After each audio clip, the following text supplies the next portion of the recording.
हमारा चैप्टर चल रहा है द लिटिल गर्ल और इसमें ये हुआ है कि ये जो बच्ची है इसने अपने पिताजी के कुछ इम्पोर्टेंट कागजात के ही टुकड़े करके मसनद बना दिया ताकि वो आश्चर्यचकित कर सके अपने पिता को। और पिताजी अब बहुत ज़्यादा गुस्सा हो चुके हैं।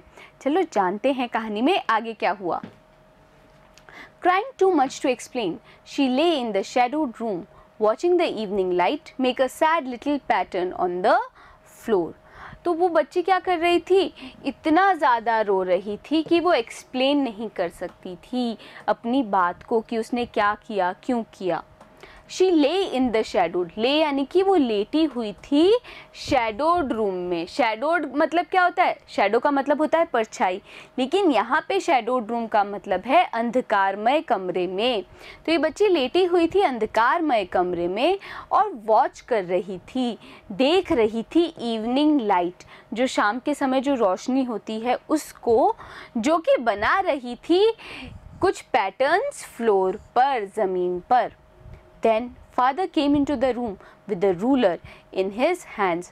और उसके बाद इस बच्ची के पिता कमरे में आए अपने हाथ में रूलर लिए। रूलर क्या होता है, जिससे आप नापते हो ना, स्केल जिसको बोलते हैं, वही scale.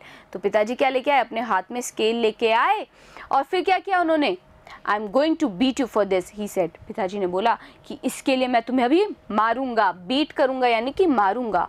Oh no no, she screamed, hiding under the bed clothes. और बेड क्लॉथ्स के अंदर हाइड करते हुए, छिपते हुए वो बोली नहीं नहीं। ही पुल्ड देम असाइड, उन्होंने क्या किया, पुल कर दिया, मतलब खींच के अलग कर दिया। किसको बच्चों, बेड क्लॉथ्स को, जिसके अंदर कीजिया छुप गई थी। सिट अप, ही ऑर्डर्ड, और उन्होंने हुक्म दिया, बैठो, and hold out your hands, और अपना हाथ बाहर निकालो। तो यहाँ पे हमने कौन कौन से मीनिंग पढ़े, हमने जाना कि शैडोड का मतलब होता है अंधकार में, हाइडिंग यानी कि छिपते हुए, पुल्ड यानी कि खींचा, ऑर्डर्ड यानी कि हुक्म देना। फिर क्या हुआ आगे, you must be taught once and for all not to touch what does not belong to you. पिताजी ने क्या बोला कि तुम्हें आखिरकार पहली और आखिरी दफ़ा ये समझाना पड़ेगा कि किसी भी चीज़ को टच नहीं करना, छूना नहीं है, जो कि that does not belong to you, मतलब जो कि तुम्हारी नहीं है। But it was for your birthday, फिर वो क्या बोली कि ये तो आपके जन्मदिन के लिए था। Down came the ruler on her little pink palms, और जब तक वो बच्ची बोली तब तक वो जो रूलर था यानी वो जो स्केल था वो उसके लिटिल छोटे से पिंक पाम यानी हथेली पर पड़ा। Hours later, when grandmother had wrapped her in a shawl and rocked her in the rocking chair, the child clung to her soft body. तो कई घंटों बाद जब दादी ने उसको रैप कर दिया, मतलब लपेट दिया शॉल के अंदर, और रॉक किया मतलब हिलाया रॉकिंग चेयर में। रॉकिंग चेयर क्या होती है, एक तरीके की चेयर होती है जिसमें आप बैठ के झूल सकते हो। तो उस रॉकिंग चेयर में बिठा के उसको जब झुलाया, तब ये जो बच्ची थी वो क्लंग कर गई, मतलब चिपट गई अपनी दादी के कोमल शरीर से। तो यहाँ पे कौन कौन से मीनिंग पढ़े बच्चों, हमने जाना कि रैप्ड मतलब लपेटना, क्लंग यानी कि चिपटना। फिर क्या हुआ, What did God make fathers for? She sobbed. और वो सिसकते हुए बोली कि भगवान ने पिता को क्यों बनाया है। He is a clean hanky darling. Blow your nose. दादी क्या बोली, ये लो एक साफ हैंकी, हैंकी क्या होता है, रुमाल, तो ये लो एक साफ रुमाल और अपनी नाक को ब्लो करो यानी कि साफ करो।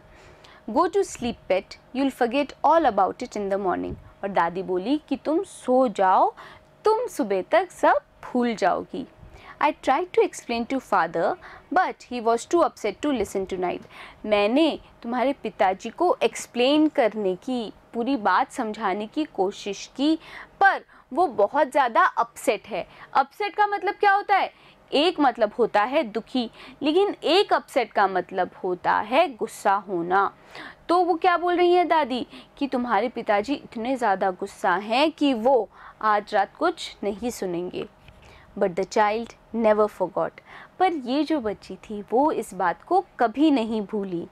Next time she saw him, she quickly put both hands behind her back. और अगली बार जब उसने अपने पिता को देखा, उसने क्विकली यानी कि झट से या फिर तेज़ी से अपने हाथ अपनी पीठ के पीछे छुपा दिए। And the red colour flu into her cheeks, और उसके गाल जो थे वो लाल रंग के हो गए। Red colour flu into her cheeks का मतलब क्या है? गाल लाल हो गए। The McDonald's lived next door, तो उनके जो पड़ोसी थे, केजिया के पड़ोसी कौन थे? मैकडोनल्ड्स थे। वो कहाँ रहते थे भाई? पास में ही रहते थे। दे हैड 5 चिल्ड्रन, और उनके 5 बच्चे थे। Looking through a gap in the fence, the little girl saw them playing tag in the evening. Tag एक तरह का खेल होता है। तो शाम को क्या किया, जब वो फेंस से मतलब बाहर से थोड़ी सी छेद से वो देख रही थी, तो उसने ये देखा कि वो लोग टैग यानी कि एक तरह का खेल खेल रहे हैं इवनिंग के समय, शाम के समय। The father with the baby Mao on his shoulders, और जो पिता थे उनके कंधे पे बैठे था एक बच्चा माओ। 2 little girls hanging on his coat pockets, और उस पिता की यानी मैकडोनल्ड्स के वो जो पिता थे उनकी जो जेब थी, पॉकेट्स यानी जेब थी कोट की, उस पे टंगी हुई थी उनकी 2 बेटियां। Run round and round the flower beds, और वो भाग रहे थे फ्लावर बेड्स यानी कि फूलों की जो क्यारी होती है, फ्लावर बेड्स यानी फूलों की क्यारी के आसपास चक्कर लगा रहे थे। शेकिंग विद लाफ्टर, और वो शेक कर रहे थे, हिल रहे थे लाफ्टर के कारण, हंसी के कारण। Once she saw the boys turn the hose on him, और उसने देखा कि वो जो लड़के थे उन्होंने होज यानी कि जो पानी की नली थी अपने पिता की तरफ कर दी। And he tried to catch him laughing all the time, और वो जो मैकडोनल्ड्स के जो पिता थे वो हंसते हुए उनका पीछा कर रहे थे। किनका पीछा? अपने उन बेटों का। तो यहाँ पे हमने कौन कौन से मीनिंग पढ़े हैं बच्चों? हमने जाना कि फेंस का मतलब होता है बाड़, पॉकेट्स यानी कि जेब, शेकिंग यानी कि हिलना, लाफ्टर यानी कि हंसी, और होज यानी कि नली।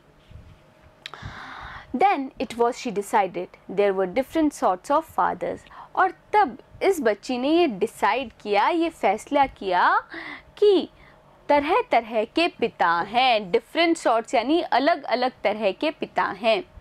Suddenly one day mother became ill, अचानक, सडनली यानी कि अचानक एक दिन माँ बीमार हो गई, इल हो गई मतलब बीमार हो गई। And she and grandmother went to hospital, और केजिया और उसकी दादी गए हॉस्पिटल। The little girl was left alone in the house with Alice the cook, तो ये जो बच्ची थी वो घर में अकेली रही एलिस के साथ। एलिस कौन थी? कुक थी यानी कि बावर्ची थी। That was all right in the day time, तो दिन के समय तो ये बिल्कुल ठीक था। But while Alice was putting her to bed she grew suddenly afraid, तो जब एलिस पुट कर रही थी मतलब रख रही थी उसको बिस्तर में, तब वो सडनली अचानक से अफ्रेड हो गई, डर गई। तो यहाँ पे हमने कौन कौन से मीनिंग पढ़े हैं बच्चों? हमने जाना कि डिसाइडेड यानी कि फैसला करना, डिफरेंट यानी कि अलग, सडनली यानी अचानक से, इल यानी कि बीमार, पुटिंग यानी कि रखना, और अफ्रेड का मतलब क्या होता है? उसका मतलब होता है डर।